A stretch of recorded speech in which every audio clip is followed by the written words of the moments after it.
চাচা দেখেন তো, দেখলে যে 10 বছর 15 বছর 20 বছর অনেক সময় হয় বিয়ে শাদী হয়েছে, বাচ্চা কাচ্চা হয় না, অনেক টাকা পয়সা খরচ করে মেডিকেলে গিয়ে, করে না? এরকম রোগী আছে কেন? আছে।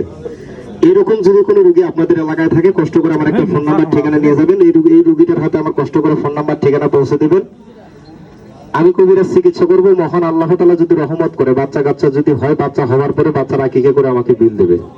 এরকম যদি কোনো আল্লাহর বান্দা থাকে, আমার একটা ফোন নাম্বার ঠিকানা নিয়ে যাবেন, বাসাটা আমার তরফ সাথী। 2 নম্বর আরেকটা রোগের চিকিৎসা করি। অনেক সময় দেখা যায় না বাবাজি, যে ছেলেপেলেরা ভুল করার কারণে হাত দেওয়া হস্তমতন করে ধ্বজভঙ্গ রোগ হয় না বাবাজি? রোগ কিন্তু মানুষেরই হয় না? তো এইরকম যদি কোনো রোগী থাকে, এরকম রোগী অনেকেই আছে, হয়তো 2-3টে বিয়ে শাদী করছে, সংসার নষ্ট হয়ে গেছে, এখন আর বিয়ে শাদী করতে পারতেছে না, টাকা পয়সা খরচ করে বহু টাকার চিকিৎসা করছে। এখন টাকা খরচ করে চিকিৎসা করার মতো মন মানসিকতা নাই। রোগ আছে, রোগ থাক, আর মনে করেন যে কোন জায়গায় টাকা ব্যয় করবো, আমি তো ভালোই হচ্ছে না। এইরকম যদি কোনো জটিল কঠিন রোগী থাকে, কষ্ট করে ফোন নাম্বার ঠিকানাটা তার কাছে নিয়ে পৌঁছে দেবেন। এলাকার চেয়ারম্যান মেম্বারদের যদি কাজ না হয়, ডাইরেক্ট আমাদের রংপুর ম্যাজিস্ট্রেট কোর্টে যাবেন।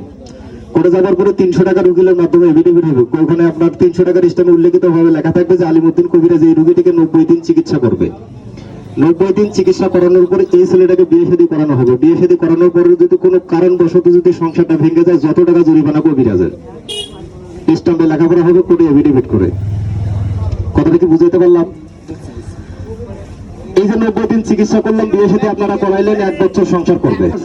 1 বছর সংসার করার পরে মহান আল্লাহ তাআলা যদি রহমত করে বাচ্চা কাচ্চা হওয়ার পরে আমার বিল বেতন দেবে। এরকম যদি কোনো কলিজালা ব্যক্তি থাকে, আমার সঙ্গে যোগাযোগ করেন। আমার এই যে ছোট্ট দোকানটা দেখতেছেন আর আবিকে দেখতেছেন, এই দোকানটার বয়স চলতেছে আমার 15 বছর। 15 বছর যাবত আয়ুর্বেদিক স্বাস্থ্য নিয়ে আমি রিসার্চ করি।